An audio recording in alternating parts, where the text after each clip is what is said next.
Welcome to another episode of Conversations with Coleman. If you're hearing this, then you're on the public feed, which means you'll get episodes a week after they come out, and you'll hear advertisements. You can gain access to the subscriber feed by going to colemanhughes.org and becoming a supporter. This means you'll have access to episodes a week early, you'll never hear ads, and you'll get access to bonus Q&A episodes. You can also support me by liking and subscribing on YouTube and sharing the show with friends and family. As always, thank you so much for your support. Welcome to another episode of Conversations with Coleman. Today's episode is actually a recording of an event I did a few weeks ago for the organization Braver Angels. The mission of Braver Angels is to depolarize our politics by setting up dialogues between people who disagree on stuff. And in that spirit, they set up this conversation between myself and Rakim Brooks, who is the Senior Campaign Strategist and Systemic Equality Campaign Manager for the ACLU. And this was moderated by my friend John Wood Jr., a great writer and national leader for Braver Angels. We talk about critical race theory, group psychology and tribalism, the role history should play in our current political discourse, and we field lots of questions from the audience. There were some interesting disagreements between me and Rakim, and also many points of agreement, so I hope you all enjoy this. And without further ado, the Braver Angels event. America's Public Forum has been Braver Angels' premier events program to bridge the worlds of grassroots red-blue depolarization work with the world of thoughtful journalism and scholarship and activism, and to bring some of the most thoughtful and interesting and penetrating minds on the great issues of our age in contact with and in communication with the great work in terms of bringing Americans together and helping us to see the humanity in each other across our divides that Braver Angels and a lot of our fellow organizations have done. It's been a lot of fun doing it. I look forward to many more events, but in the meantime, I'm quite looking forward to this particular event on this particular hot button issue that I can think of no one better to lead a conversation on than my good friend, the Braver Angels National Ambassador, John Wood Jr. So with that, John, let me hand it off to you as the MC of the evening. Everybody, looking forward to learning things with you tonight. Indeed. Thank you very much, Luke. I appreciate that, and I appreciate all of you for turning out for this conversation. I think it promises to be an occasion in which we can go a little bit deeper, perhaps, on a subject that is of intimate concern to all of us.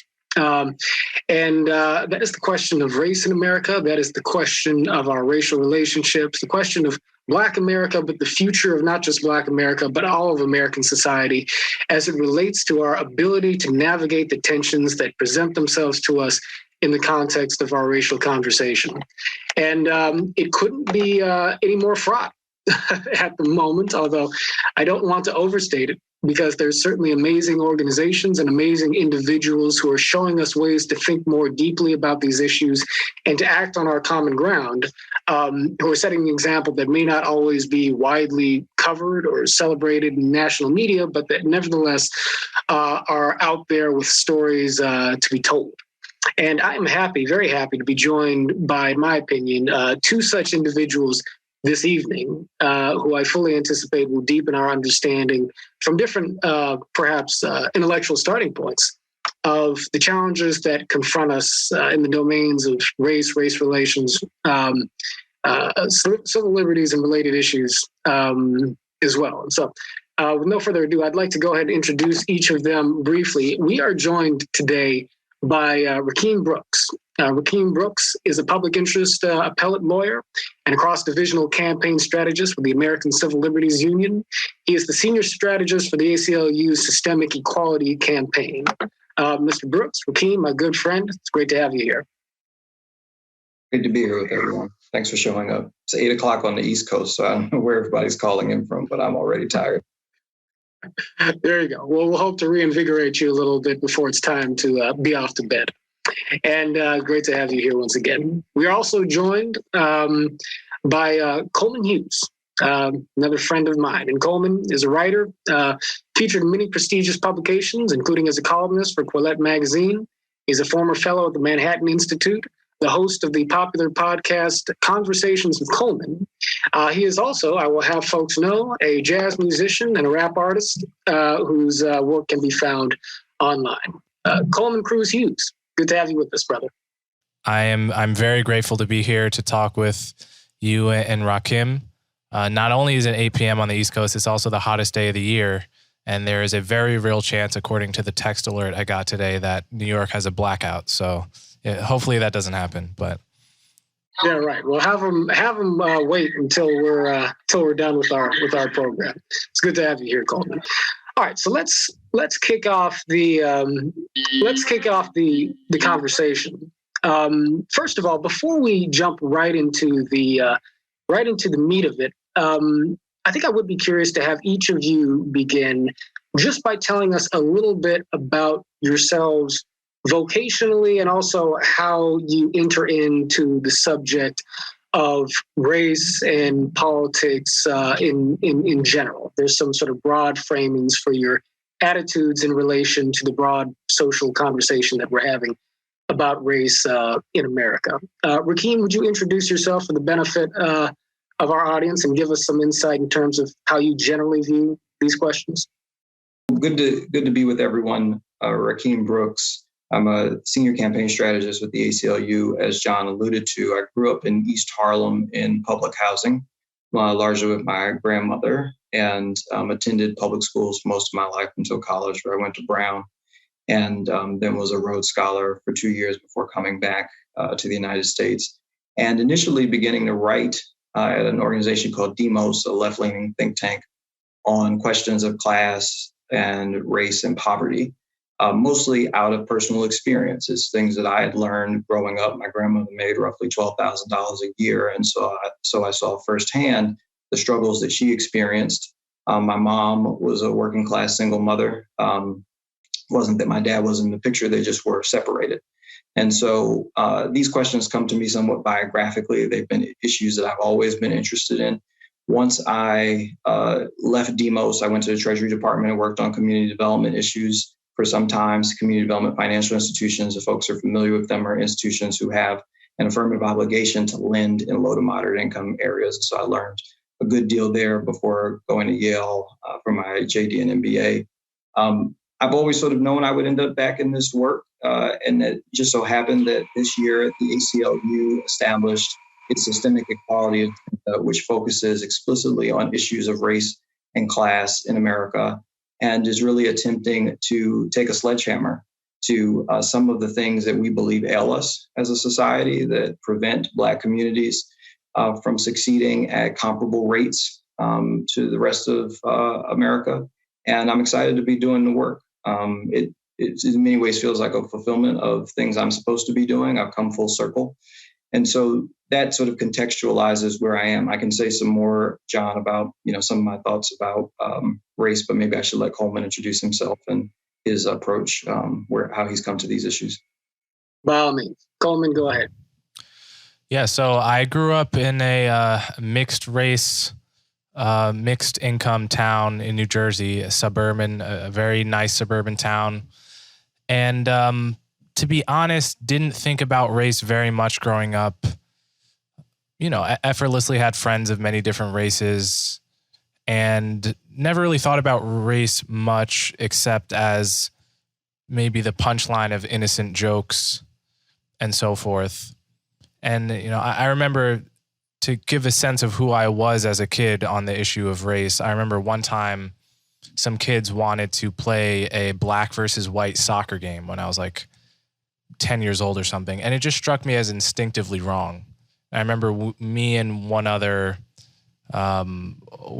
girl, we stopped it because like a lot of people, like a lot of children, I always had the sense that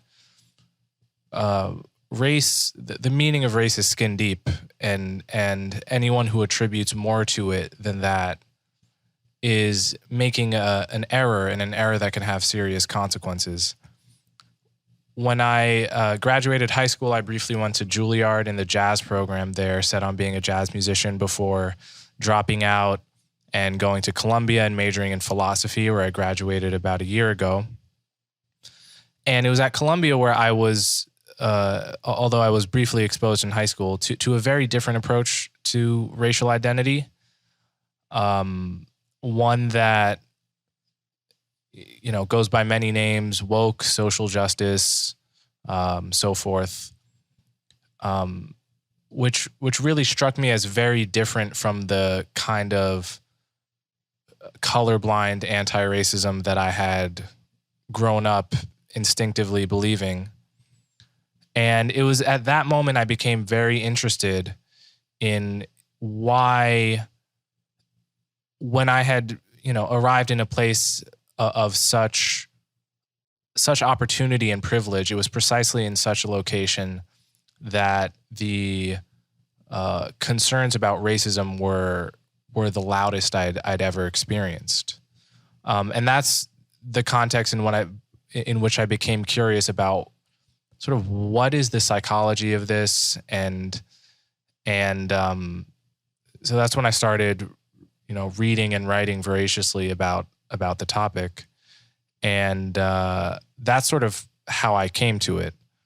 So I guess I'll leave it there for now, and we can go on to some other questions.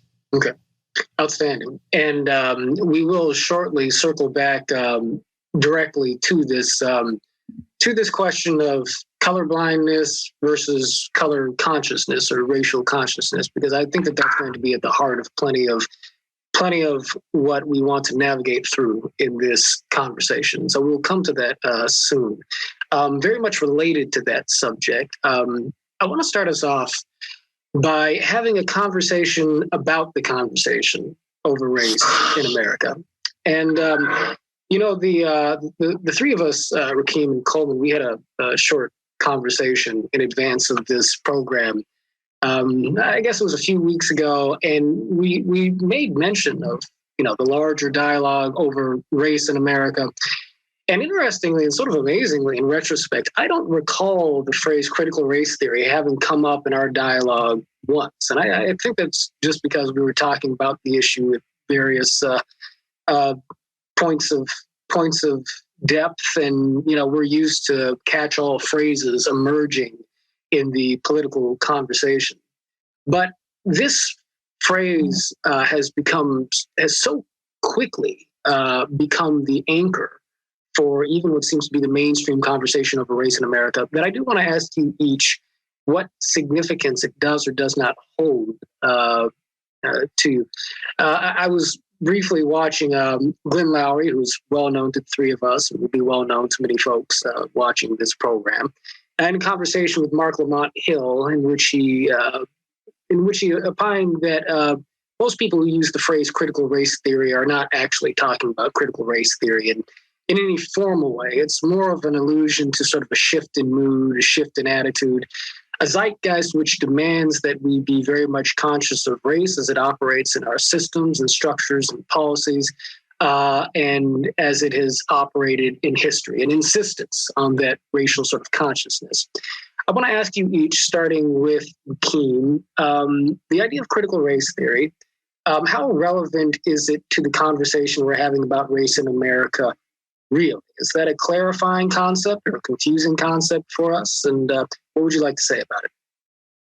Well, I hope that it's a clarifying concept to some extent, though I agree with Mark Lamont Hill that, in fact, it's managed to obscure more than it reveals, partially because it's gotten caught up, as academic ideas sometimes do, in a political maelstrom that served to confuse. So maybe we should start off with some ground rules about what critical race theory is, sure, and then say how it's sort of been interpreted and read. And there are various forms of critical race theory. I was a Black Studies major at Brown, among other things. I studied political theory at Oxford. And so I have some familiarity with the different ways in which this could be used beyond going to law school.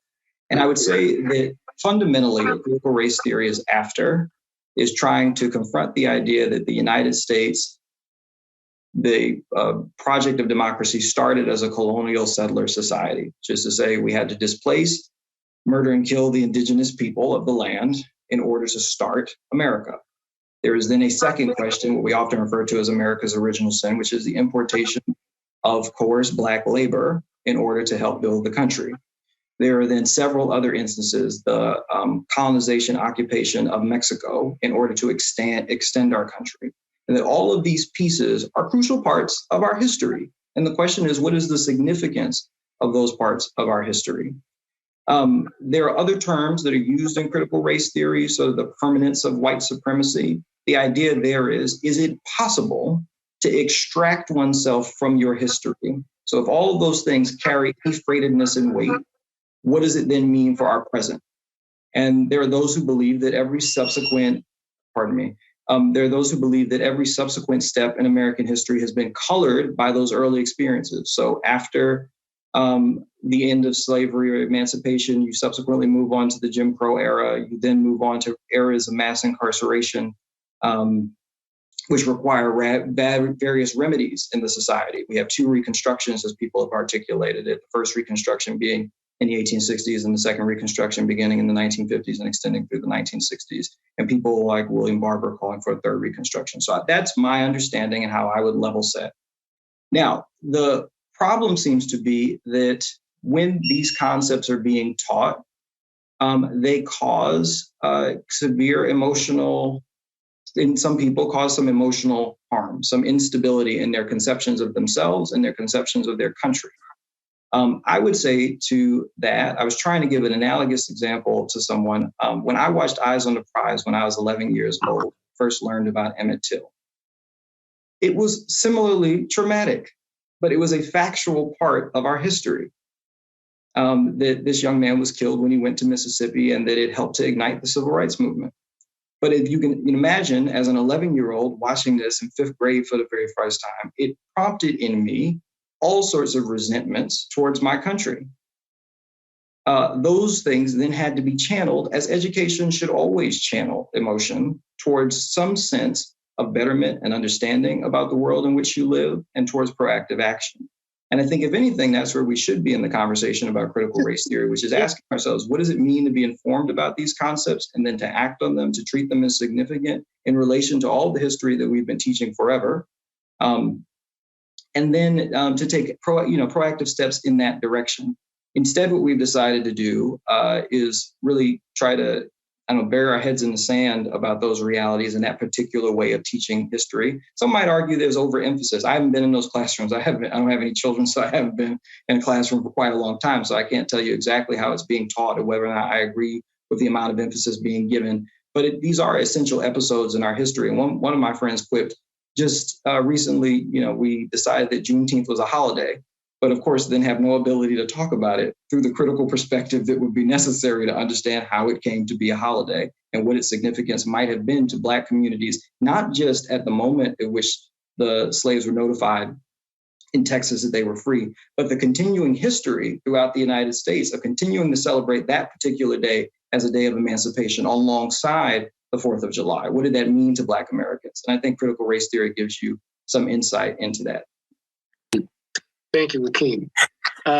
So Coleman, I invite you to comment on the function of critical race theory, at least as a conversation piece and sort of anchoring the national dialogue right now.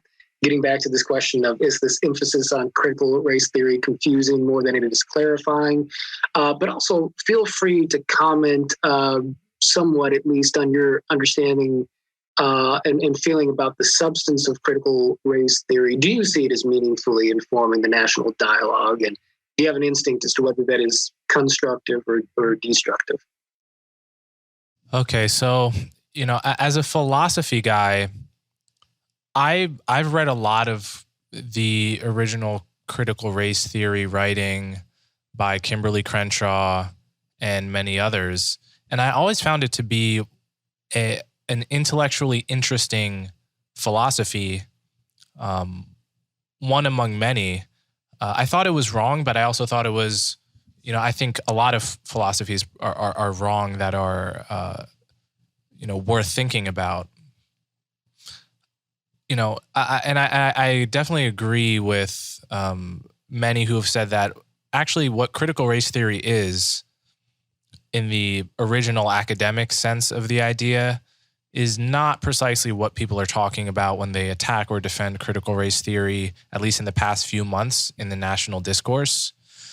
I could go on for a long time about how I would summarize it as a philosophy, but the shortest version I can give is, it requires a little bit of an analogy, but let me just give this brief analogy for what I understand the philosophy of critical race theory to be.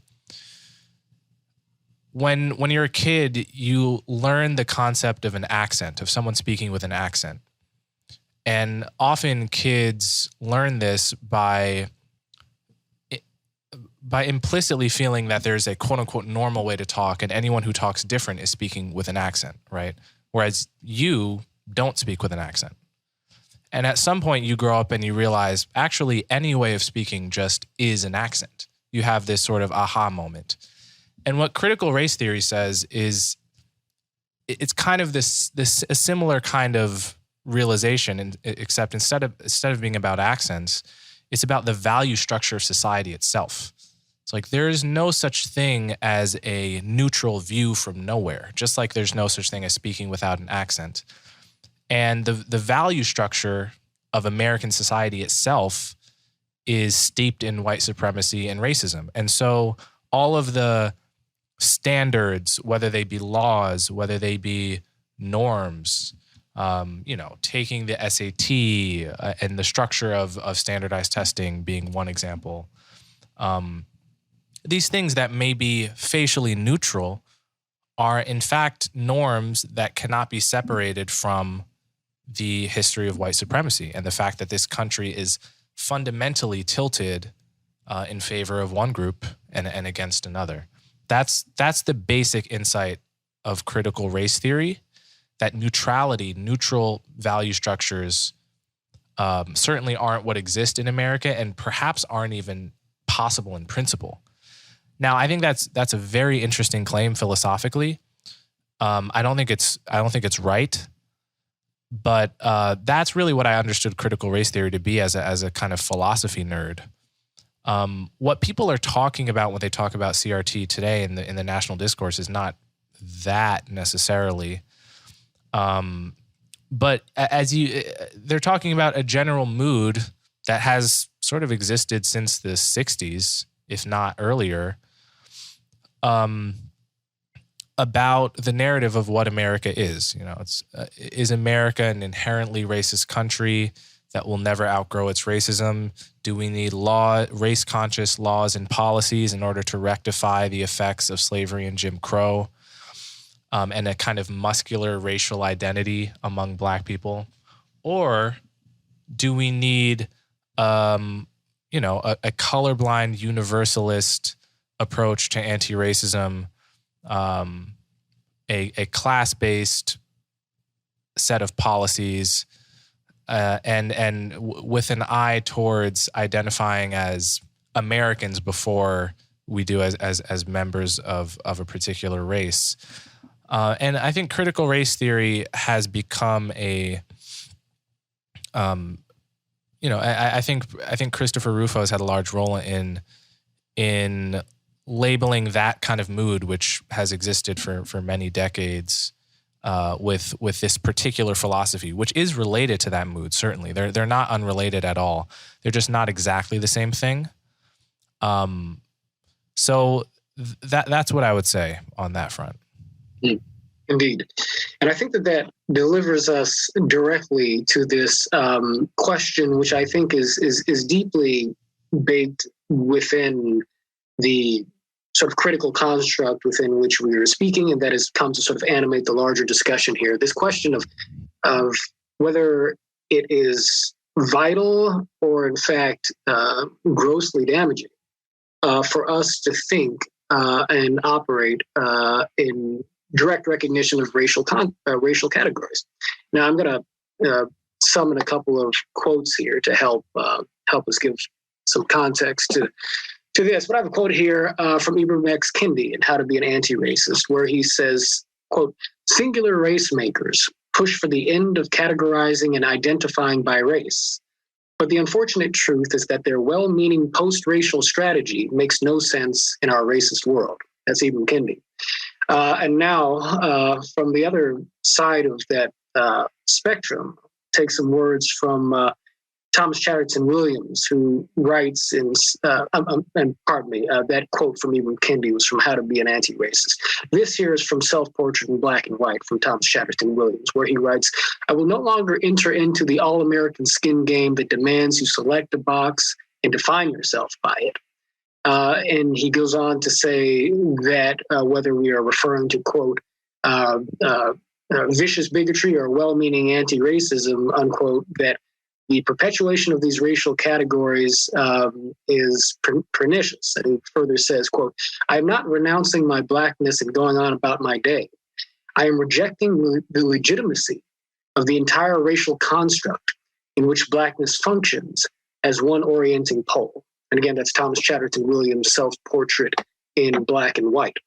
So we have a couple of polls here, maybe to some degree, Rakim and Coleman, you guys sort of represent them, although I wouldn't want to just say that without any nuance here. I guess my question to start with is, do you two see, granted that there are these two poles where we could consider ourselves to be highly race conscious or absolutely sort of colorblind and disregarding of racial categories, is there a balance to be sought between these two?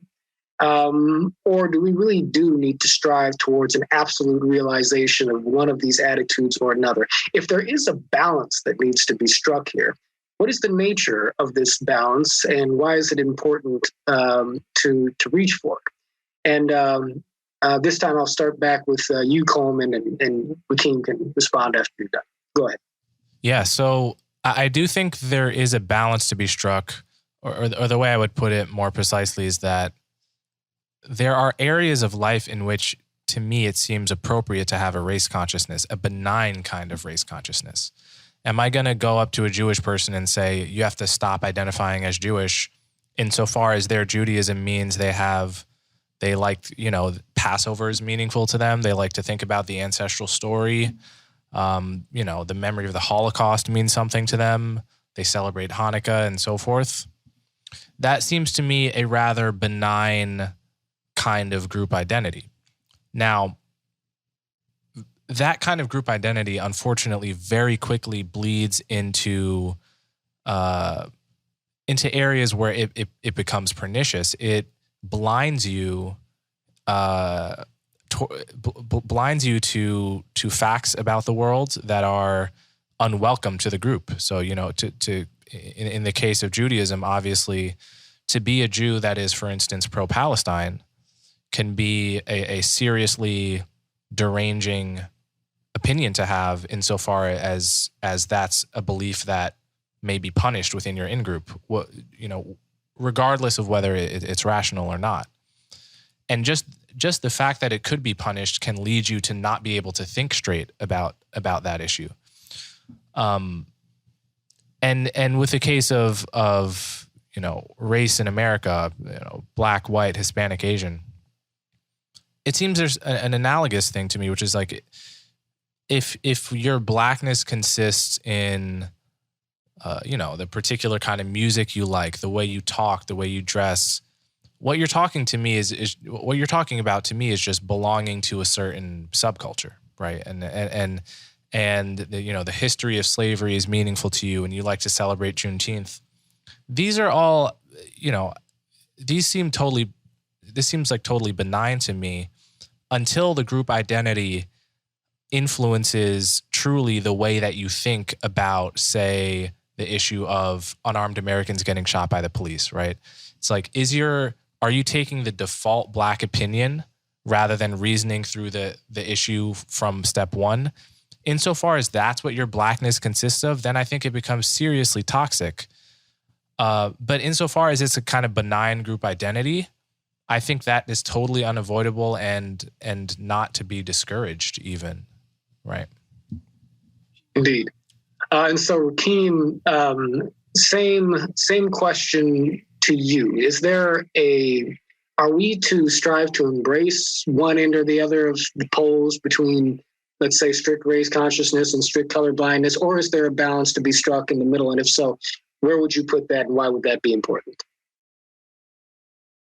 Yeah, it's a very complicated question to me. I was trying to listen closely to what Coleman was saying about the idea of any identity being benign, and I think even Thomas Chatterton Williams' description of it doesn't square with me in that I don't know that he would ever renounce being a man while recognizing that that has serious structural forces in his life about how he conducts himself. He would rather have to recognize within himself that as a man, I presume certain things about the world and exist in the world in certain ways and am received by the world in certain ways. I totally agree with Coleman's point of view that for me, identity should be emancipatory. I always say that my Blackness is a bridge to other people by identifying my own identities. So, the point I was making really is using identities as a bridge. Coleman's analysis to me is exactly right, that it can be the opposite. There's for sure any set of identities. It doesn't just pertain to race, gender, class. How we come into the world, we come in with blindnesses. And part of education, to back to our discussion about critical race theory, among other things that you learn in the world. I really appreciated General Milley's comments on the subject where he said, I read Marx. I mean, I've read conservative columnists like Coleman and Thomas Sowell my entire life because I'm interested in what people have to say. And I appreciate that Coleman reads critical race theory, though he doesn't agree with it, because he thinks that it's interesting and it informs my perspective and helps me to shape how I think about things. To me, identities operate in much the same way. We're born with them. They're sometimes imposed by our communities. And part of human liberation is for sure to acknowledge them and make your way through them. To cast them off, it strikes me that Thomas Chatterton Williams and others are engaged in a different kind of project, which is to say that the identities are insignificant. And that doesn't seem right to me. It doesn't seem to actually square with reality. I don't know if we'll get to this, John, but I'll just bring it up now. Maybe it'll serve as a segue back to something we were going to discuss. But in preparing for this, I went back to an interview that I did with Michael Dawson, who is a University of Chicago professor who specializes in public opinion. And he was pointing out that the largest gulf in public opinion is between Black Americans, white Americans, controlling for all, class, ethnicity, gender, and so forth. And this is one of the quotes that he gave to me then, which was, whether we're talking about what the role of government is, which you think of the United Nations, political leaders, Ronald Reagan, Jesse Jackson, Bill Clinton, President Obama, or how to respond to Hurricane Katrina, and whether it had anything to do with race, across a wide variety of issues, we see differences between mainstream Black and white American opinion dwarfs anything in American public opinion, period. Democrat versus Republican, men versus women, conservative versus liberal. The white-Black divide is the biggest, one of the biggest in the world, and certainly the largest gap in the United States. Take, for example, the Hurricane Katrina point. 38% of white Americans thought Hurricane Katrina had some relationship to race. 90% of Black Americans thought that it was about race. To Coleman's point, to the extent identity is obscuring anything on either side, that is to say that enough white Americans aren't acknowledging that it had something to do with race, or enough Black Americans aren't acknowledging the other factors beyond race, one would have to understand their identity as Black, or as a man, or as a woman, or as any particular category, in order to then be able to confront how group identities might be constricting their ability to understand something, or, and this Coleman didn't say, and I'm curious if you would agree with it, or actually may enhance one's ability to see something that other groups are unable to see. That is to say that there can be, out of a certain kind of camaraderie and group consciousness, an elevated sense of what something of an experience that in isolation you couldn't have. So, for example, when we're discussing issues of police brutality, it may very well be the case, or maybe that's not the best example. Let's take a different one. Issues of infant mortality. It may very well be the case that Black women in isolation might understand themselves individually to be having a problem within their lives and in the healthcare system when they lose a child, they miscarry disproportionately. But by being in community with other Black women and then understanding actually there's something going on, many of us are experiencing this, they develop elevated consciousness. That is through a recognition of their identity and place. And so I think the kind of rhetorical back of the hand to identity ignores the actual structural forces that identity create in our world and the extent to which our ability to see the truth, it becomes refracted through identity, both for good and for ill. Coleman, I would be interested in hearing your response to Rakim's point about there potentially being a positive cognitive function that is served by our positive, say, social epistemological function served by being a part of a group identity and having that reveal things in experience that may actually be hidden if one is sort of neutral or perhaps merely has kind of a benign relationship, an aesthetic relationship to ethnic identity. Do you see that as being a part of the picture potentially, that there's some positive social awareness to be gleaned through having such an identity? In principle, it's possible. In practice, I think it happens far, far less often than groups getting together and in every possible way, in every possible tribe, exaggerating the grievances against them and minimizing harm that they cause. Right. This is true of really literally any tribe in human history. The tendency when one gets together in a tribe is to get together and say the other tribes suck and we're perfect. There's a center of gravity flowing towards that opinion that is so strong in our species that it just tends toward unreason on every side of an issue. Again, there are, I would acknowledge in principle it's possible and certainly has happened for people to get together in a group and realize, holy shit, the thing that happened to you also happened to me. This is actually a problem that has to be solved at the level of groups. And I think that kind of consciousness raising played a big role in, the lead up to the civil rights movement. You go back and look at what A. Philip Randolph had to argue in the 1940s. A lot of what he had to do was actually get Black people to realize that there's something worth fighting for here, to not just be jaded and resigned to their lot, and to say we can succeed. We don't have to live with this injustice, and it's happening to all of us, and to consciousness raise in that way. A lot of it, he had to do a level of persuading that wouldn't have been necessary nowadays and that we take for granted because of the moral ground that was gained by the civil rights movement. So I totally agree in principle that kind of consciousness raising is possible and happens. I just see much more often on almost any issue of significance you could name, people by race and by party getting together and saying, we're not to blame at all, and the other side is entirely to blame, and screw whatever the facts on the ground are. So that's what I would say. Rakim, my guess is that you likely have some sentiments in response to that analysis, but if so, I wonder if you might not leverage them in addressing my next point here, or my next question for you both. So what I'd like to do is ground this dynamic of the conversation in some actual issues. And so I think that, three of us all have a concern in relationship to issues of civil liberties and so forth. And obviously, Keen, this is directly your field. Nevertheless, when we think about issues such as voting rights, for instance, I think that there is a way of looking at the debate over ballot access in America that, on the one hand, could evaluate, let's say, voter laws in Georgia and say, okay, well, they are advocating for policies in the Republican-controlled state legislature that may be limiting early voting, or may prevent people from being able to distribute water in line, or reducing voting availability on Sunday, and that these are misguided policies, maybe motivated by political ire, but something that we should look at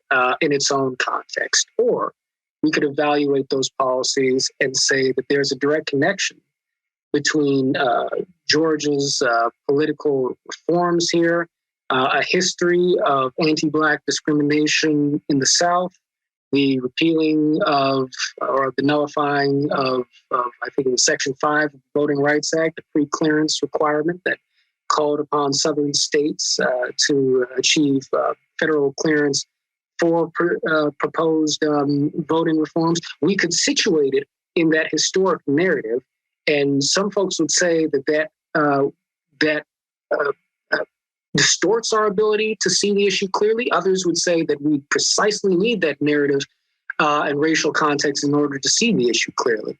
And I think you could say the same thing about law enforcement, relations between the Black community and law enforcement. One could say that incarceration, mass incarceration, the phenomenon of mass incarceration is a function of criminal justice laws that are flawed, not well thought through, but that could be understood as merely being reflections of bad policy and bad incentives. Or we could tie mass incarceration, we could tie the deaths of unarmed Black men at the hands of police officers in 2020 to a longer racially charged history of brutality from law enforcement towards African Americans, and episodes of our country's history going all the way back to slavery, where incarcerated labor was perhaps the goal in the law enforcement practices of various parts of the country. And so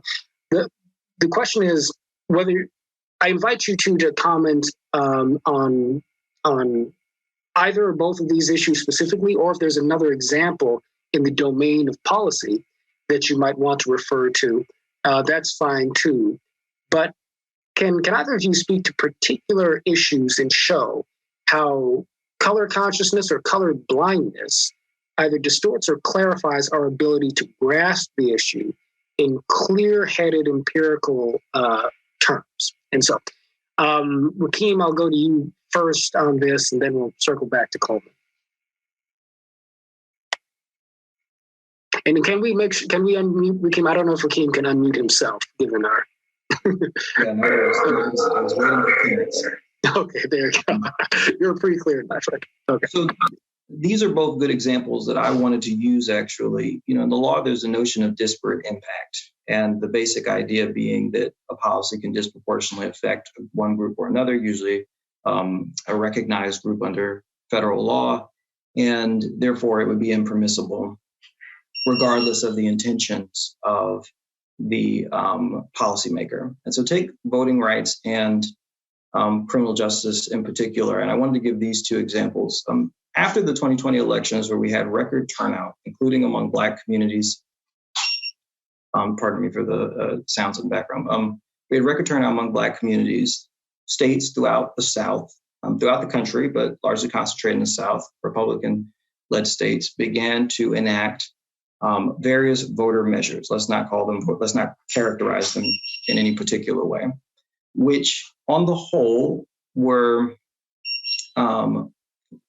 excuse me, I'm sorry, I'm losing my train of thought because of the noise, but on the whole were thought to disadvantage the participation of Black people, perhaps by virtue of their class, which is to say, here's an example. We made Juneteenth a national holiday. We couldn't make Election Day a national holiday. Why would that disproportionately benefit Black Americans? Because Black Americans are disproportionately in working professions that wouldn't give them the same levels of flexibility on that day, right?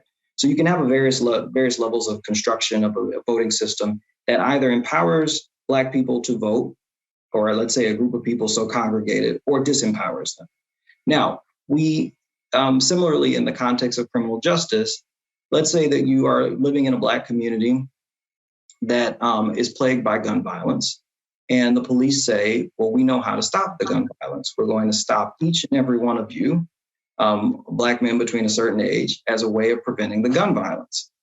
And almost certainly that will prevent the gun violence, because if in fact 99 or 100% of the guns are located in that population and you're able to stop everyone, then you will end the gun violence. But you then get a response from the community, which says, well, actually, because the police, rightfully so, would be afraid of interacting with anyone who might have a weapon, they treat all of us extraordinarily badly in an attempt to deal with what is a very real problem. And so might we suggest something else? The reason I'm drawing out these two contrasts is because this sort of gets to my point about the Michael Dawson piece. Even if the policy is neutral, it seems as though the people who are instituting the policy are not responsive to the people who complain about the policy and say that it will disproportionately impact them. And the question is why?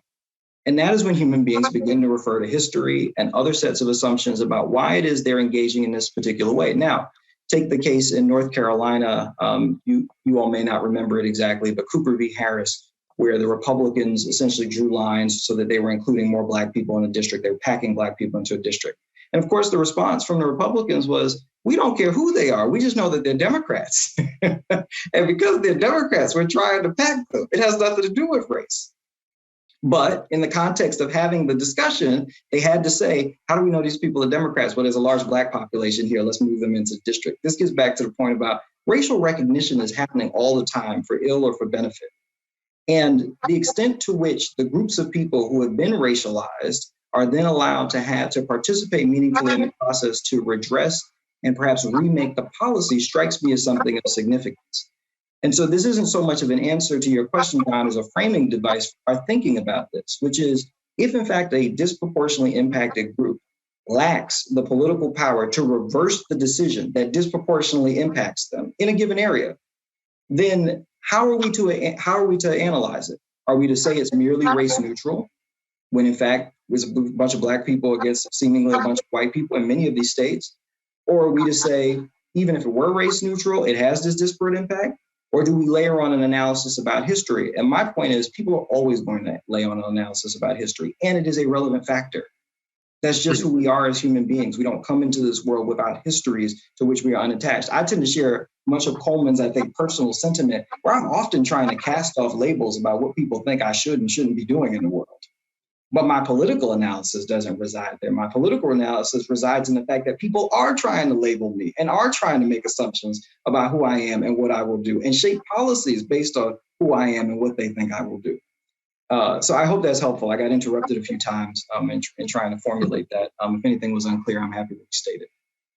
No, not a problem at all. And Coleman, and let's make sure that Coleman is unmuted or is able to unmute. Coleman, I think that you have sort of a choice of frames here. I set up this tension in one way. It's something of a binary, taking a given issue and saying, okay, we can look at it through this lens or the other lens. Rakim seems to be saying that there's a certain inevitability to having to view these issues through a historical and perhaps a color conscious lens if we're serious about it.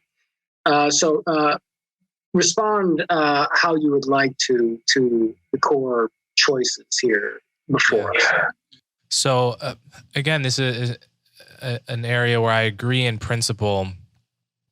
History can be very relevant to an injustice going on today. So with voter suppression, or let me say this, it matters how tightly the current circumstance actually resembles the specific historical injustice in question. So with voter suppression, you have much more similarity than you do with some of the claims people make about the police, in my estimation. So if you're going to say, if you're going to make an argument, write an article saying, look at the voter suppression that's happening in Georgia. Okay, it's not exactly what happened in Jim Crow, but look at these similarities. There's a kind of through line even that's worth thinking about, and that explains part of what angers people so much about it, in addition to the mere fact that you're making it a bit harder to get to the polls. It's like it has this historical resonance, and it's not too dissimilar. It's a softer form of what people did in the past, something that we all recognize as a stain on the country's history. Okay, that's a specific example where the argument from history contributes something meaningful and important. I see a lot of examples where it doesn't. So for instance, one thing people will often point out is that the police in America started as slave patrols, and that's supposed to be relevant to the problems that we face with policing today. That's a situation where I think, are you kidding me? Really? Are we going to Are we going to impugn an institution for being old enough to have started in an era where almost anything was messed up? Someone like Candace Owens, for instance, will make the point about Planned Parenthood that one of its founders was a bit too eugenicist for comfort, and will use that to score points against Planned Parenthood. And I think the same thing. What a cheap argument. What actually an argument that doesn't acknowledge how any institution changes significantly over time, right? And I feel the same thing with the police, for instance. If you're going to look at a specific example where a cop fired on an unarmed American, for instance, and say, well, to understand this moment, we really have to go all the way back to slave patrols. There's a meaningful similarity here, or lynching, for instance. I think that's a case where the reflex to go to history seriously blinds you to how different the present is, and how the challenges we face are often truly new, right? Like every generation sometimes just faces straight up new challenges about which history does not necessarily give you a clear guide. So the long and short of it is you have to take it on a case-by-case basis, right? And if in one case history is important, it doesn't imply that the reflex to talk about history is always useful, and in not some cases harmful. Rakim, I would like you to respond to that. Is it the case that arguing from history and having a historical and a cultural consciousness through which we evaluate issues of policy is perhaps situationally beneficial, but not necessarily universally so, or so in principle? Or would you push back on that? And I see Rakim's mute. Okay, there we go. Oh, I got the power to unmute myself. You've taken your power back, brother. Go for it. Thanks, Luke. I think, now I sort of sound like Coleman. I think in principle, I agree. Of course, that seems right to me, that you can't use history as a kind of blunt instrument. Because something existed in one way, you just sort of, let's put it this way, you don't use history to sort of flatten the present into something that you can understand. I think that's right.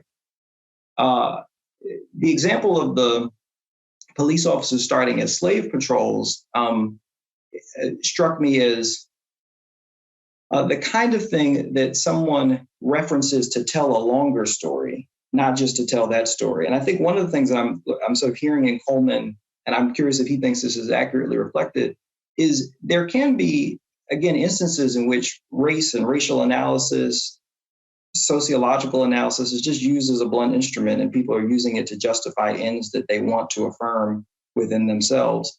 And maybe it's my own predilection, I try to ignore those things as far as the sophistication of whether or not something can or can't be used. The people who I've read who try to start by saying that these began as slave patrols, then try to trace a history that actually is not that long as you might imagine, right? My grandmother was born in 1933. Her grandmother, if I got this right, I'm pretty sure her grandmother was born a slave. She actually, therefore, has enough historical knowledge between the two links to link a very, very long history and categorize how things might have been over time and how they changed. So I think I'm pushing back on Coleman to some extent because, yeah, if someone just says there were slave patrols, so you can understand exactly what the LAPD is doing today, I would say, like, they have different weapons, they have different patrol patterns, they have different instincts about the threat that Black people pose, they have different, frankly, measures to enforce violence against Black people than they did, and vice versa. So those things would be complicated. But if someone started me there and says, look, I'm trying to help you understand why we think of the police as a racist institution. And I want you to understand that the particular formation that we created police departments out of started this way.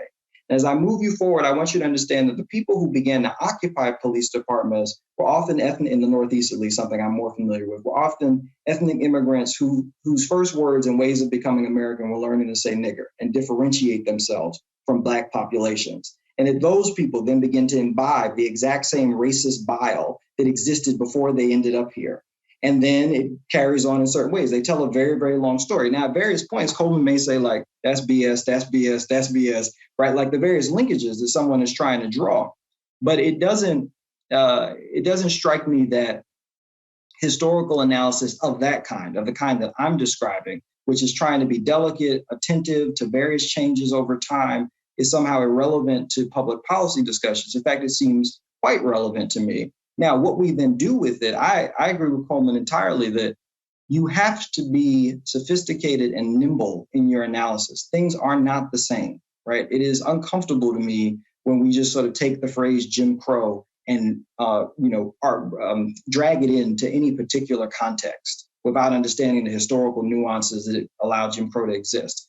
But I understand what people, again, this is the best among the analysts, not the worst among them, are doing when they say, but I need you to use this system so that you can begin to understand the ways in which it controlled Black movement, so that then you can start to look at this other system and ask yourself, is it doing something similar?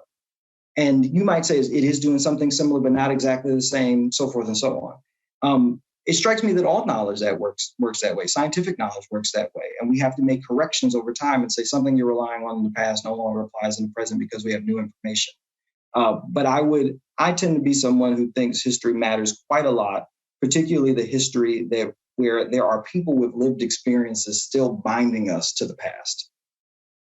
I have a query that I want to launch, pivoting from this point, but I'm also fascinated to sort of observe each of your analytical streams seeming to converge a little bit. So before I go on to the next topic, Coleman, is there anything that you would like to say in response to Rakim's nuancing of the function of historical and cultural reference in analysis? Has he put forward a sound analytical approach to utilizing these historical references, or is it still a problematic instinct, in your view, to tend to do so, at least in certain cases? Yeah, so I'm going to say the same thing. I don't disagree with anything you said in principle. Seems to be a theme of the conversation. It's really, if we do have an agreement, it's definitely over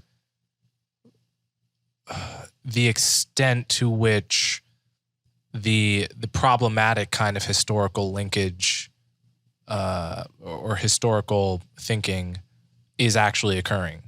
I mean, I'll give one example of why I think it's more prominent or more pervasive than you might think.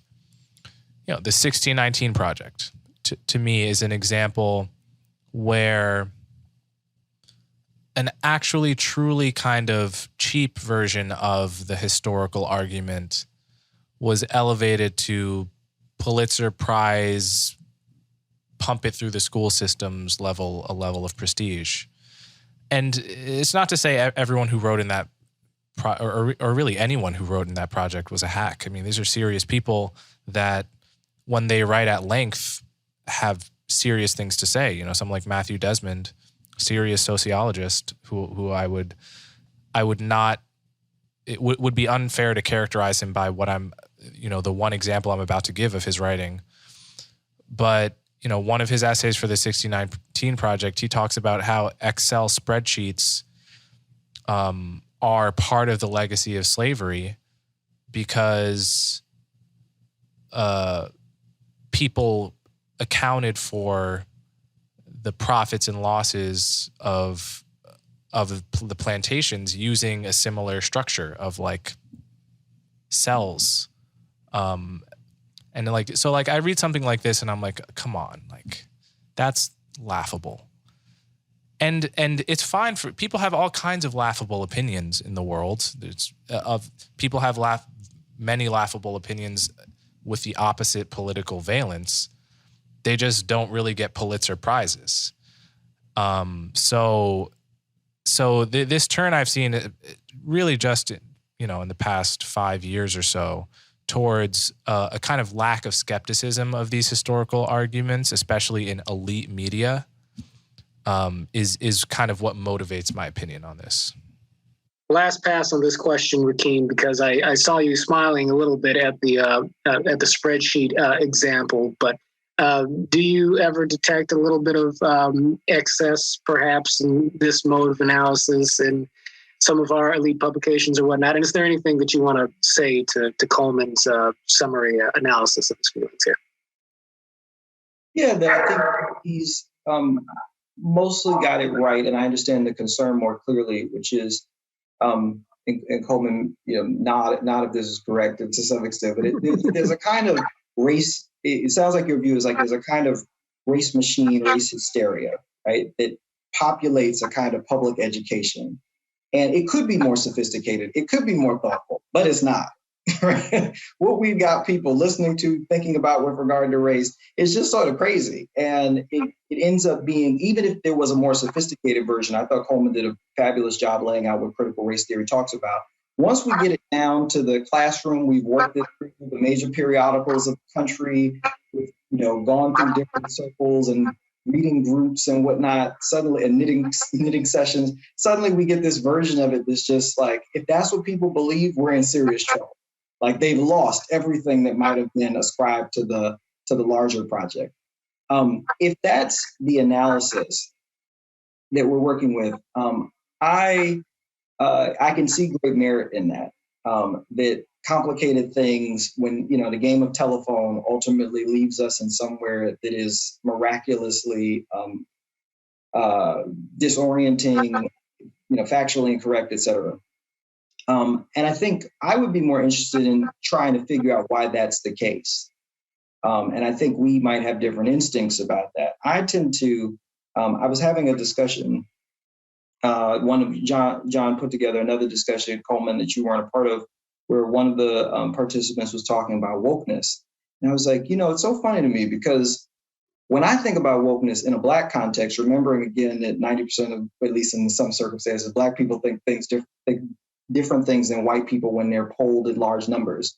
When I think about wokeness, it never seems to mean what my white colleagues mean about wokeness, whether or not it be liberal white colleagues or like conservative white colleagues. And where the ire is cast is often at the white woke person, when I was like, I thought we created the term as a way of talking about self-education and knowledge and being able to understand the society in which you live and beginning to educate yourself about that. Again, a bridge towards something, not a way of closing down, or I like the sort of term muscular raciality, but kind of not to turn it inward and say, actually, this is a reason for us to never talk about things or to be critical of ourselves or other people.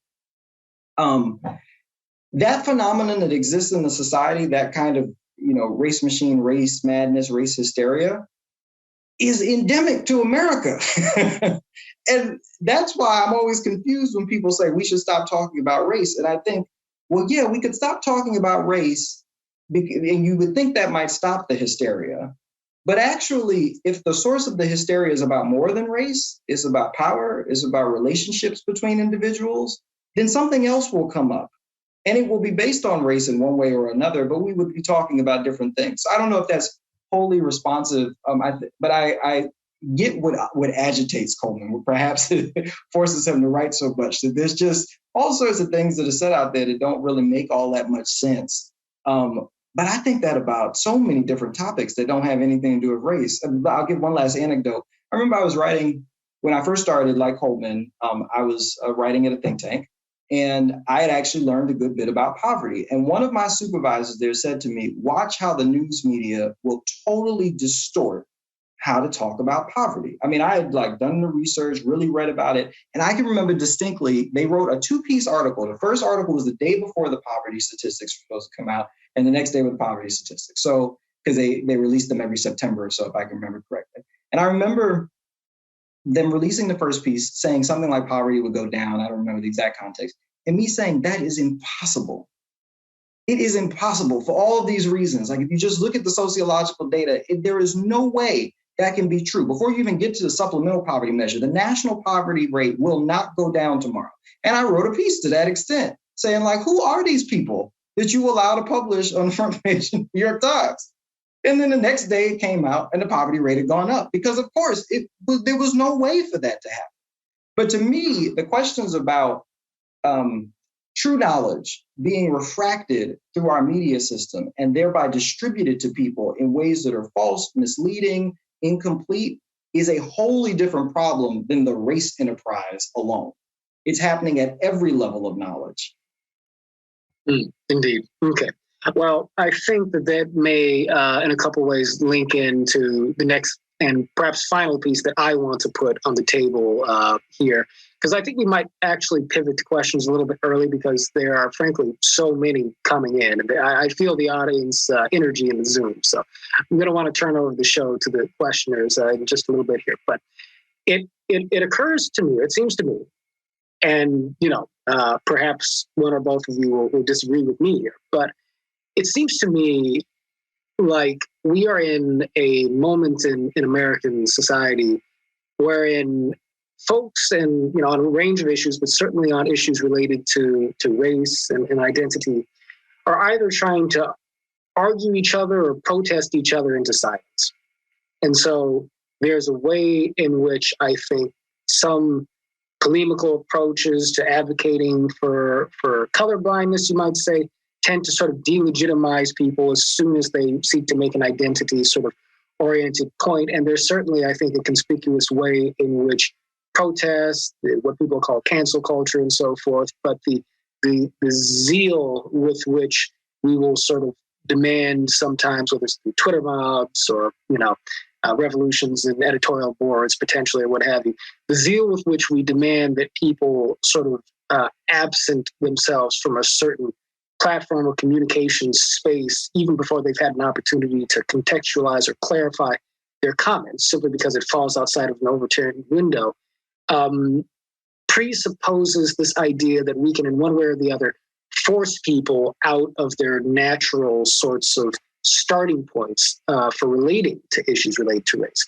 But the truth is that I think you have people with different cultural and psychological experiences. You have some people who start from a vantage point where their identity is very significant to them and helps shape how they see the world. And then you've got folks who, I think we all have identity, but for whom there may not be quite as conspicuous a rootedness in a particular ethnic or subcultural identity, who have something that approximates more of a traditional kind of liberal way of looking at things. My question for you guys is on the sort of pragmatic approach to communicating across these divides so as to move society forward.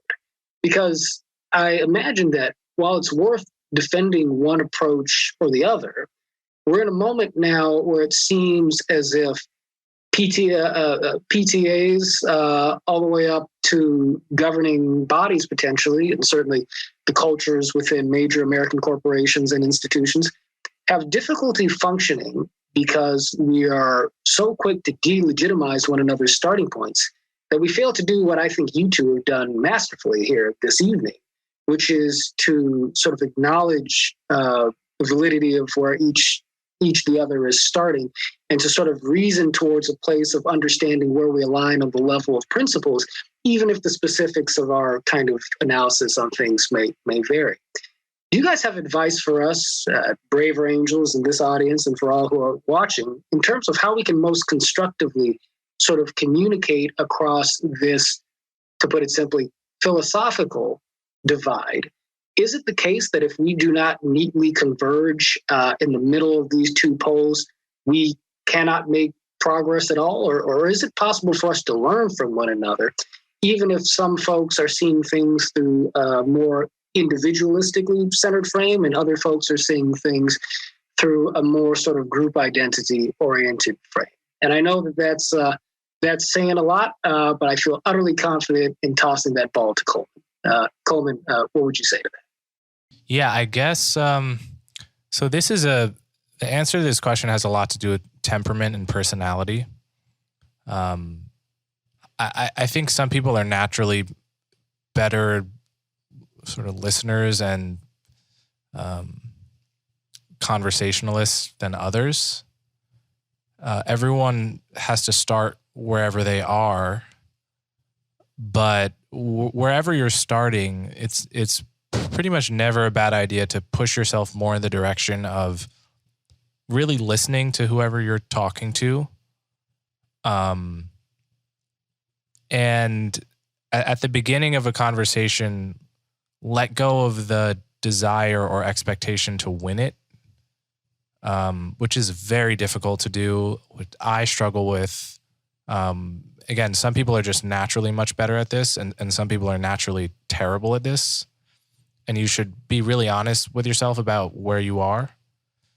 But, good conversations happen when you go into it really seriously comfortable with the idea that you might lose an argument, and that's okay. It's like, you're not stupid if you lose an argument. It's not about winning. And if you go into it with that attitude, then you can actually hear what another person is saying and search your mind for what your honest response is, and see what it is. And those conversation between two people that are working on that skill almost never goes poorly. So I would say spend less time being mad at others for not talking the right way or listening enough, and seriously worry about whether you are listening enough and actually, are you rehashing a debate you heard on a podcast or on cable news, or are you actually in the room with the person you're talking to, right? And if you're not in that second situation, try hard to get into it. Indeed. And well said. Rakim, same question for you. Yeah, I totally agree with Coleman, and maybe we just add two addendums or refining points. I try to be a student of organizational behavior. It's just something that interests me. And over again, one of the qualities in the best leaders is that they ask more questions and speak less frequently among groups. And so one actual practical tool is, in the midst of a complicated and fraught debate, you might just stop yourself and ask questions. To Coleman's point, the only way to really do that is to acknowledge that not to speak as much or more will not result in your losing the debate, but rather perhaps clarifying and understanding certain pieces. The second piece, I guess, I'd offer is a kind of humility, where I think most human beings on some subject have something of value to offer, right? I know that's a very generic statement, right? It's like, it will rain somewhere today, right? Okay, not very helpful. But the point really is that I engage with people thinking that they have something of value to teach me, even if it is to Coleman's kind of point, right, that a misperception is widely held. That's useful for me to know, because it, again, structures our social reality and things that I care about. The last piece I'd offer, which is in the spirit of this conversation, is being willing to entertain ideas that are not ones that you hold for whatever reason. Again, I thought General Milley's comment was extraordinary, to say I've read communist tracts and I've read Mao. I don't know if he said he'd read Mein Kampf, but I try to read everything, recognizing that some books you're going to pick up and you're not reading them because what's in the book is accurate. You're reading it because it somehow became a phenomenon and shaped, again, how people perceive the world. But I'm also engaged in conversation to learn and to grow and to have myself challenged and change. I think, based on what I've heard from Coleman, I share the kind of what we used to call an enlightenment instinct towards rationality and growth. That matters still to me. I think it should matter to all of us. And the only way to achieve that is again, sort of citing Coleman, is not to sort of fall into a kind of groupthink and only surround yourself with people who share your ideas, but to be in genuine conversation with folks who hold different opinions. Sometimes that's easier when it's a topic with which you are less familiar, a topic with which you have not developed hard and sort of deeply held views, but is adjacent to something that you care a lot about. So I'm sure Coleman could school me all day and night about jazz, and I would learn quite a lot, right? And then we start to talk about race, Stanley Crouch, and other people who start to bridge that divide for us in topics in which we are mutually interested. That to me is one of the, again, a sort of helpful tool to engage in conversation. Sometimes you got to move away from the eye of the fire and just say, actually this other thing is kind of adjacent to it and kind of interesting. Let's chat about that for a little while when we get again into the difficult moments to ask questions.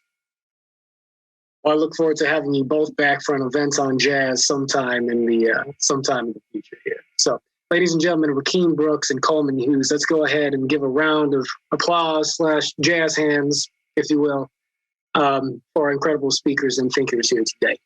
I really do appreciate it and love the closing sentiments here. I think that we are all very much aligned on those values and principles. So, but now let's go ahead and turn it over to you folks, because I get the sense that there are questions bubbling up. And as a matter of fact, I can see the hands already.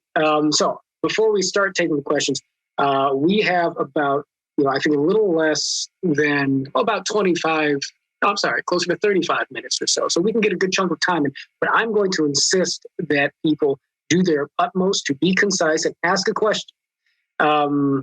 Lengthy opening monologues followed by an excuse for a question mark at the end will very likely be cut off in midstream. I'm sorry, I don't want to hurt anybody's feelings, but we just have to do the best we can to get everybody in the conversation, because I think there's a lot that seeks to be asked here.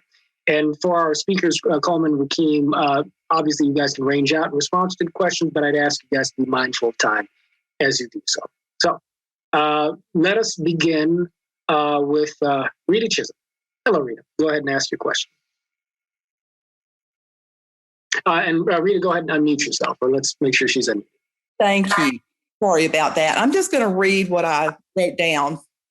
Can we acknowledge that part of this struggle is that there are people of great education and intelligence who are driving, and I hate to use the word narrative because I don't like that word really when it's used in the negative context, but a narrative that the majority of those that they have inflamed do not really understand what they are being, the fullness of what they're being led to believe. And how much does psychology work into leading people to believe certain theories and things? Thank you. Okay. Rakim or Coleman, either of you can respond to that. I'm sort of struggling to understand the question. Rita, could you maybe restate it? I can give it, Rita. Go ahead. We'll do the same thing I did with Coleman. Not if I'm basically getting the question, and you tell me. If not, we'll come back to you on it. But I took what you were saying is sort of the analysis, Coleman, that I was trying to summarize your term, which is you have people who might be very, very smart, have great ideas of one kind or another, but they don't recognize how it's going to land, that it requires greater context and so forth in order for people to fully appreciate what it is they're saying. Is that basically, Rita? Or I haven't said that, Coleman, you give it a shot, but I thought I understood that. I'm still a little bit, so like what's an example of an idea? Are you talking about like critical race theory, for instance, or? Yeah, I think the same sort of thing. I'll give it a shot, Rita, and maybe that'll give Coleman a chance to respond to it. I think maybe the right answer to it is, the kind of almost now quaint idea that you're responsible for your words, that we expect leaders to be responsible for their words, and we don't necessarily have a well-refined practice of, actually, here's a great idea. There's a book called Skin in the Game. I forget, it's Nassim, I can't remember Nassim's last name. Taleb, right? Yeah, Nassim Taleb, yeah. So he has this idea about skin in the game. And his basic proposition is much what you're saying, Rita, which is we allow people to say and do all sorts of things, and we don't force them to bear any of the consequences for it. And so all of the negative externalities end up in the world. And so he goes back to Hammurabi's code, and he says, if a builder built a home and the home collapsed, they put the builder to death. That's a tight link between your actions and the repercussions in society and what happened. And he talks about how we have all of these folks who, for example, supported the Iraq War, who went in one administration, said that we absolutely had to go in there because there were weapons of mass destruction. There was no effective feedback loop. And so they came back in a subsequent administration, though they had been entirely wrong about the presuppositions for the war that they presented to the American public. I don't have a direct answer for you other than to say I think that's a great book that analyzes the problem and tries to draw out how is it that we can create tighter links between people. He uses the analogy of saying, don't tell, when you ask your broker for advice about the stock market, don't tell me what to do, tell me what's in your portfolio, right? It's a tighter link to make sure that if a person is responsible and has to bear some of the blame for what they do, they are more likely to give better advice, to be more considered about how the advice will land, so forth and so on. And I think that's the best we can do in society. And I agree with you entirely that we don't do it well at all. Especially when it comes to Coleman, this is basically, Thomas Sowell's ideas about intellectuals in society, that people just get to broadcast these things and all of a sudden they have horrible impacts in the world. And suddenly like they're just off to writing their next column, which is why I'm not a columnist. No shade, Coleman, but just saying. Excellent. Okay, great. And for time's sake, we're going to move on to the next question. Rita, thank you very much. I do appreciate that. Let's go now to Jessica Roberts. And Jessica, if you can keep your question tight, we'll get you tight answer. Go ahead and unmute. Okay, there we go. Hi, I'm sorry. It wasn't allowing me to unmute myself. Thank you so much for the opportunity to ask my question. So I really have a two-part question, so I hope it's clear. I was watching an interview from Jane Elliott, and she was saying that our fascination with the term race is detrimental to the fight for social justice. So I want to ask, it's a two-part question. One, do you believe in race as being a social construct? And two, if yes, how do you see us progressing or reconciling with the myth of race, but the very real social impact of race? Thank you. I'm going to invite both of you to respond to that. I think that we can do that efficiently. Coleman, go ahead. Yeah, short version is yes, I do think race is a social construct. Like many social constructs, it has real world consequences.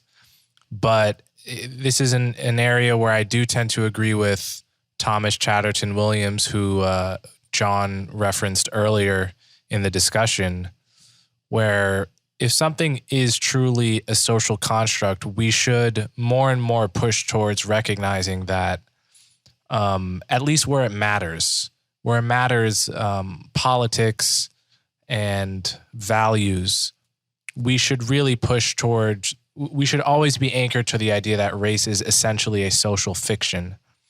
And just because it has real world consequences doesn't mean we have to validate and reify it further than it already is. Okay, thank you very much. And Rakim, same to you.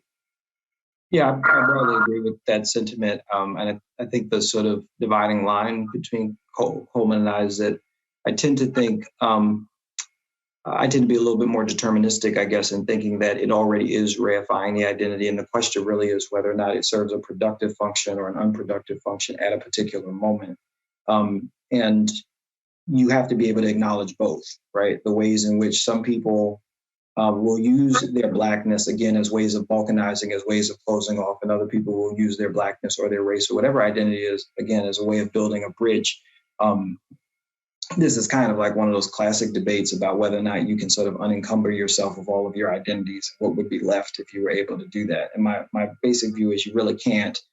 Race feels like one that you can pick off, but then when you start to talk about gender and you start to think about intersectional dynamics, you sort of say like, how would you do it exactly? And what would it really mean for you to do it? In fact, the tendency for some Black people not to want to identify as Black is actually something that has a pretty long history, right? For those, I mean, some of my family members are light enough to pass. And so that identity is just another refraction of a racial understanding of the world, kind of that racecraft idea that other people have used. Excellent. Thank you very much, Rakim. Let's go next to Louis Lee. Louis, go ahead and unmute yourself. And I should have said this before, but if you would like to address your question to one speaker or the other, feel free to do that. But in all cases, be as concise as you can. Louis, you are muted. I didn't have a question. I don't know how my hand got raised. Oh, okay. Well, in that case, we shall move on. But thank you for your candor. Okay, I suspect that Randy Lieberman has a question. Randy, go ahead and unmute yourself.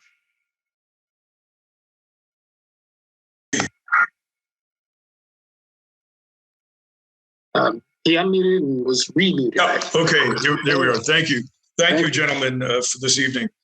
I'll just read my question, which is further down the list. And this is to Mr. Brooks. Do you support the idea that we are in the period of the third Reconstruction? If you do, does part of that process include reparations? If it does, what might those reparations look like? And Mr. Hughes, I hope that you answer this, address it after Mr. Brooks. Okay, well, we have to make good time here, but Rakim, go ahead and respond to that however you like. I imagine you've got more to say than we have time for, but by all means. Well, so it's, to some extent, I feel like I'm going to disappoint Randy, and I'm sorry for that. We don't know each other, but I still feel as though I should do my best. Are we in the period of a third Reconstruction? We don't know yet, I guess would be my first answer to that. We seem to have moved off of a very large social movement, allegedly the largest in our history. Certainly by numerical numbers, it was the largest, but I don't know about percentage of the population. And now moved into a Biden administration that seems to be very aggressive in its views of how the state should be used to support various social measures, including the child tax credit, which is something I agree with, and maybe student debt relief and other pieces that would advance racial equity. So I don't know if we're there where we are in that process. I think time will tell. The second question about reparations and whether or not they would be due, I support a commission to actively study reparations, a bipartisan commission. We've had various forms of this before, but that's not a reason not to do it again. I try to remind people there was a first March on Washington, or an attempt at a march on Washington that didn't quite go anywhere, and then there was a second one that was successful. Repeating things is not necessarily a bad thing, but I think we need to study it and think about what exactly we believe ourselves preparing for and how we might produce it. There's a book by William Darity, Sandy Darity, and his partner that just came out called From Here to Equality, I believe, that lays out a fairly compelling and comprehensive case of what we would need to consider.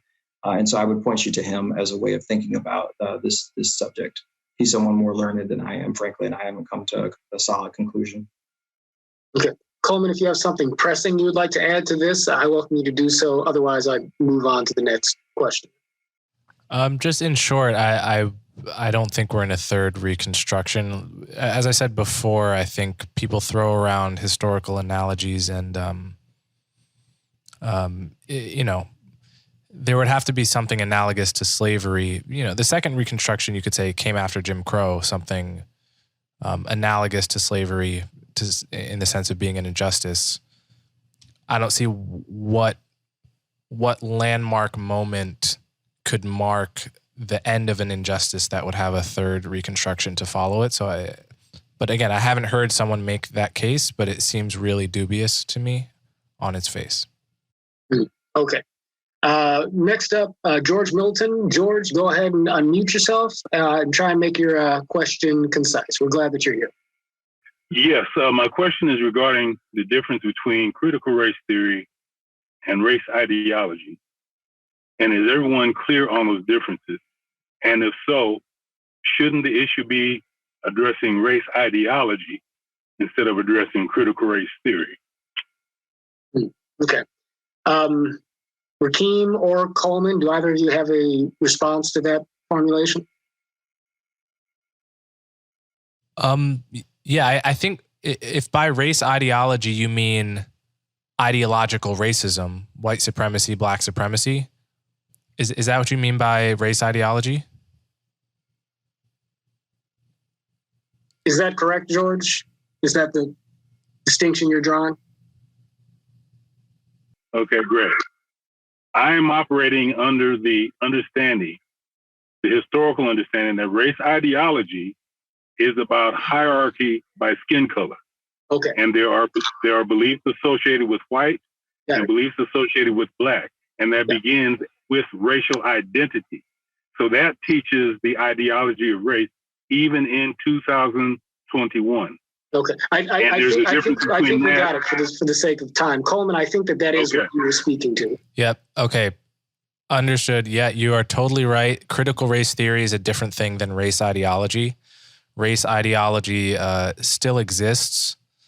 The last poll I saw, a couple years old, from like 2016, the General Social Survey is one of the most trusted polls, found that something like 1 in 4 white Republicans and something like 12% of white Democrats said they would not want a family member marrying a black person.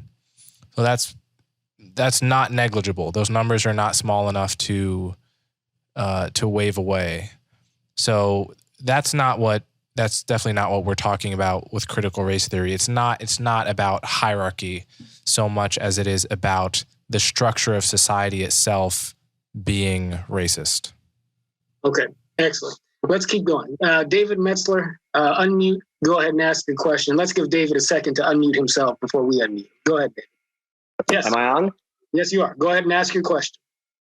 So this could be for both, but let me shoot it to Coleman. What do you think about I feel like the concerns a lot of people have about critical race theory are, instead of letting people voluntarily do a group identify themselves as a bridge, like Rakim was so nicely saying, it seems like you see a lot of reports of people being forced to group identify and to lead with that identity and make that subsume individual traits and identities and attitudes. Do you think that is a significant problem today? And maybe you could associate it with CRT or not. And do you have a response to, is that problematic, and what could be done about it? Very good. Thank you. Yeah, I would. I would separate it from CRT. CRT is the label that's now being, slapped on that, but that's been around for many years. I mean, I remember when I was in high school, I was sent off to a workshop where, essentially they were really trying to get everyone to identify much more with whichever victim identity they could plausibly have. And it was like, there are certain subcultural contexts, elite Ivy League schools, very progressive high schools, private high schools, and increasingly certain public schools. And this is one of those conversations where if it's not happening to you, you're going to think what are these people talking about? But you got to remember, America is a huge country. It's like 10 countries in one. And there are places in the country where there is still a lot of anti-Black racism as like a central problem. And there are other places in the country where people are sending their kids to school, and the schools are so steeped in the D'Angelo style of anti-racism that they're making, 7-year-old white kids view themselves as white as part of the curriculum, and making them feel kind of uncomfortable about their friendships with Black kids, as opposed to letting things happen sort of naturally. So I do worry about that. And I think it's definitely the wrong approach to raising the next generation as the kind of anti-racist we should want them to be. Thank you very much, Coleman. Rakim has dropped off of my screen. Did he migrate to another one, or did the... I'm here. Okay. I was afraid that the blackout had hit, the power outage had hit Rakim, but okay, you're still with us. Next, I'd like to go to Caroline Blackwell. Caroline, if you would go ahead and unmute yourself, and please ask your question. You can address it to Coleman or Rakim or to either of them as you may choose. Thank you so much.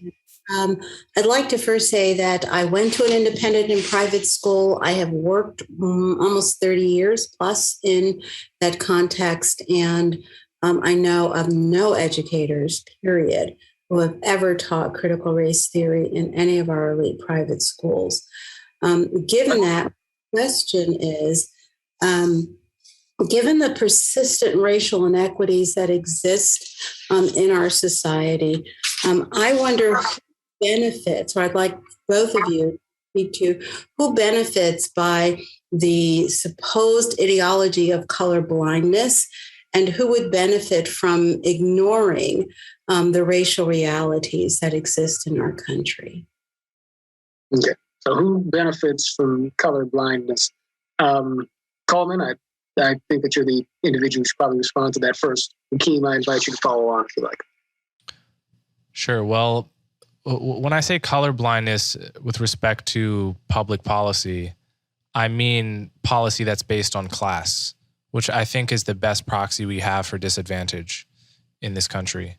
Obviously, any policy that targets the poor is going to disproportionately target Black people.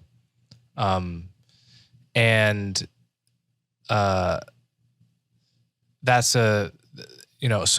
but yet there still is a huge difference between a policy that uses class as its metric for who needs help in this country and a policy that uses race for its metric, which is, in my view, a less accurate proxy for disadvantage.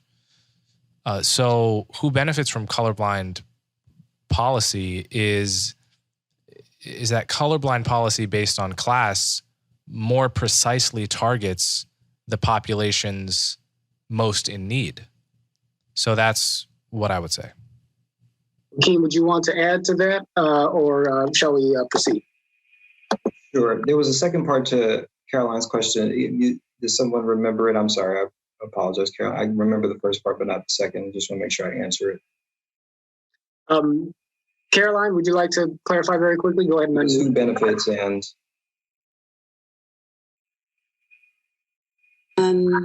who benefits by ignoring the racial realities and disparities if we adopted a, quote, colorblind philosophy? Yeah, thank you for that. Apologies again for forgetting. It's getting late for me. I have wrestled with Coleman's analysis myself personally because I grew up in a poor neighborhood and so feel very closely to my class identity, and then went to Brown University where, of course, I confronted many Black students who did not share my class identity. I think the problem has been, take the California system, for example. The thought was that they would eliminate affirmative action and that many people thought that they would be able to use class as a proxy for race. And that has not turned out to be the case. Again, I think that because I have this reflexive belief that most Black folks identify as Black folks. It's a very strong part of their identity. And so to erase it necessarily means that you will, and try to create other proxies to access it necessarily means that you will miss large numbers of people because it takes two to tango in social policy. And so I've become dubious of it as a solution, even though I was optimistic about it at one point in my life. But to Caroline's, I think, deeper question about who benefits, this gets back to my point about disparate impact. The status quo benefits, and therefore necessarily the people who are advantaged at this particular moment benefit in our sort of racial hierarchy. And Coleman, I think, I sort of have a left libertarian view and he has a right libertarian view. I think government did a lot of this, and therefore government has a responsibility to fix a lot of it. That doesn't mean I'm not skeptical about government. I have all sorts of reasons to be skeptical, but there is no force strong enough in society to counteract what government did. I very much understand the conservative point of view, which is government did this. Why would you want it to ever do more? In fact, if you think that it's a racist institution, how could it possibly ever serve your interests? I find that to be a compelling point that I don't have an answer for. I just know that my predilection leads in the other direction. Okay, thank you very much. Okay, let's move on. Jeffrey Woods, please unmute yourself, sir, and ask your question concisely if you can.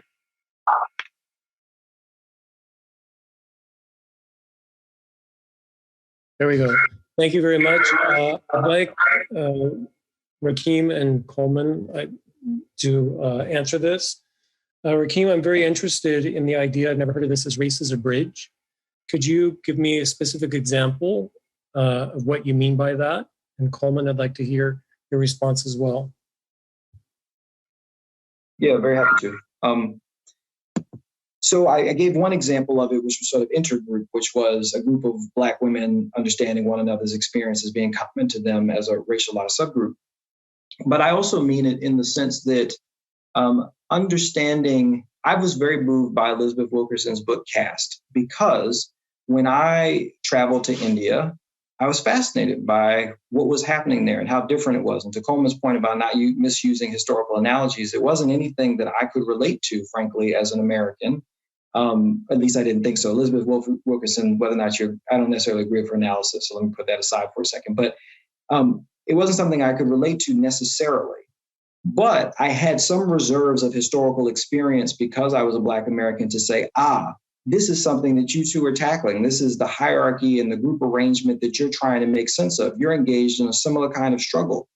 And my belief ultimately is that the promise of humanity is to have multiracial democracies, not non-racialized democracies, because we come with these histories. The first step maybe that's the goal, a non-racialized democracy, but there have to be steps along the way.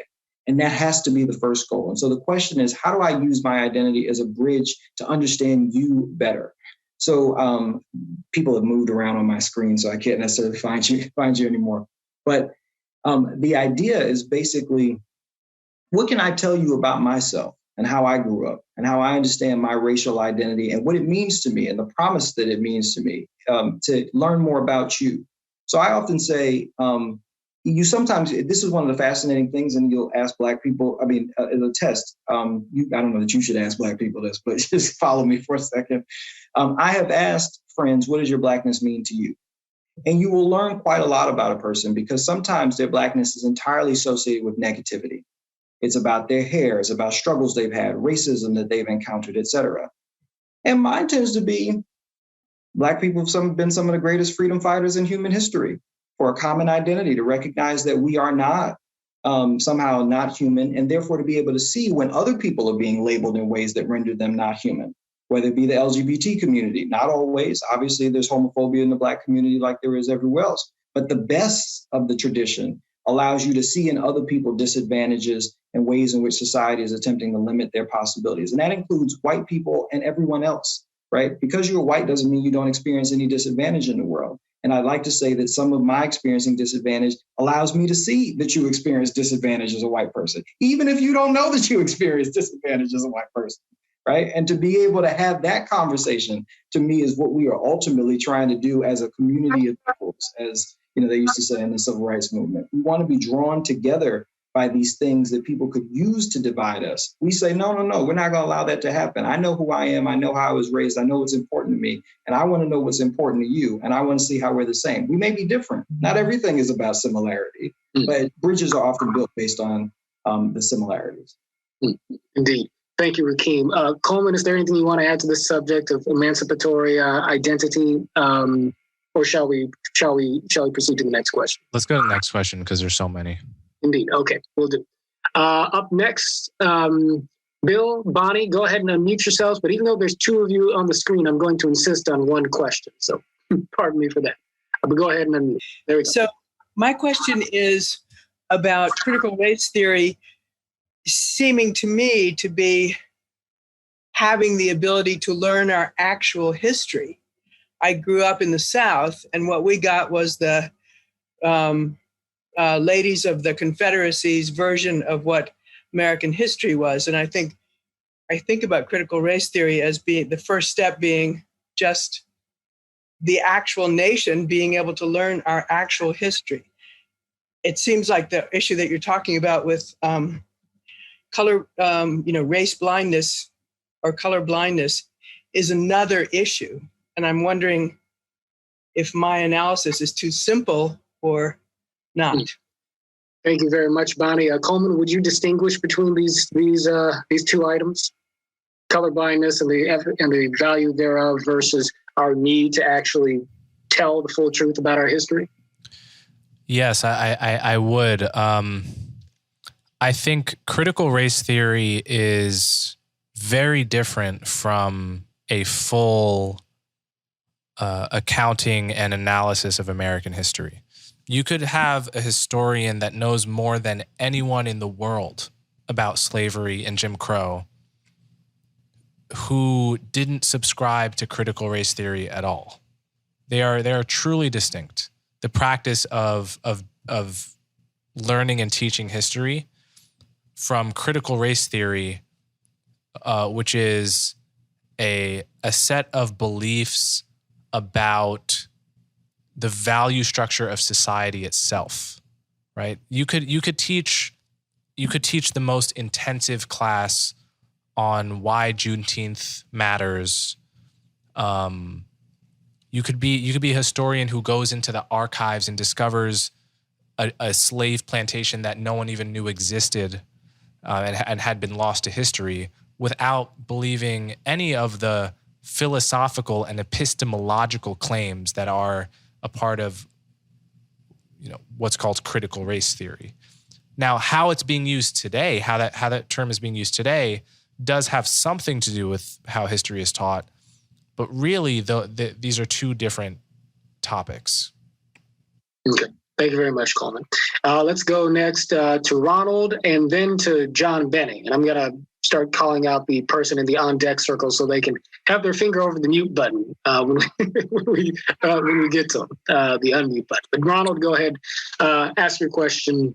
Hey there, excuse the kind of zombie look. I'm parked in my car so I can get some reception. So, so I have the notion that a couple of you guys referred to it earlier, that to have a group identity has, some comforts and benefits, and it also the deficits of having to adhere to a certain kind of a party platform, a certain point of view.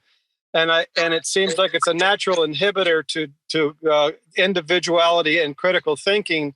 And I wonder, what we kind of do with that dilemma when the ultimate reduction of identity to politics is going to end up with the individual. And I think that's the place where we can have the most progress. I wonder if there's any commentary on that, if that's clear at all. Rakim or Coleman, either of you wish to respond? I'll just give the analysis that, you call them the founding fathers. Let's just use that as the catch-all term really quickly, right? They tried to design a system that was nonpartisan, only to discover that we would fall into partisanship, right? So I think you design for if you could redo it, you design for the system that's going to be partisan. I think there is this longstanding presumption that there is a kind of arc towards individualism. That, if we just keep striving for it, suddenly everyone will be an individual. And that's not how human beings exist in reality. So it is always for me a kind of wishful thinking about social arrangements. It's not to say that any one particular individual can assume a kind of life and identity onto their own. But if we're talking about race relations in the United States, I think we have to talk about relations among groups of people, even while we're identifying that there's great variety and differentiation among people within that racial group. So my racial identity has never closed my eyes to something about the world. Now Coleman and I both went to elite universities. So I always say the people who are trying to convince you that you need to think something because you're Black are bizarre. They just are, whether they're Black or white. It doesn't matter who these people are.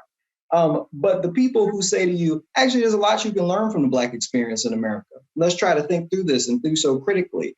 They're not then somehow trapping me in an identity. They're actually exposing me in the same way that they say, here, go and learn something about Chinese history, go and learn something about Canadian history or Mexican history. All of these things should enable us to see the fullness and complexity of human beings. And I think we lose that when we suddenly say, we're going to talk about individuals in some way. I'm all about emancipating people from groups. We all know about terrible group situations where people are forced to think one thing or another. And this is one thing John has talked about earlier. I mean, the commitment to liberalism, such as you must have one, is to people being able to make choices for themselves. Freedom of conscience to me is more important than individuality.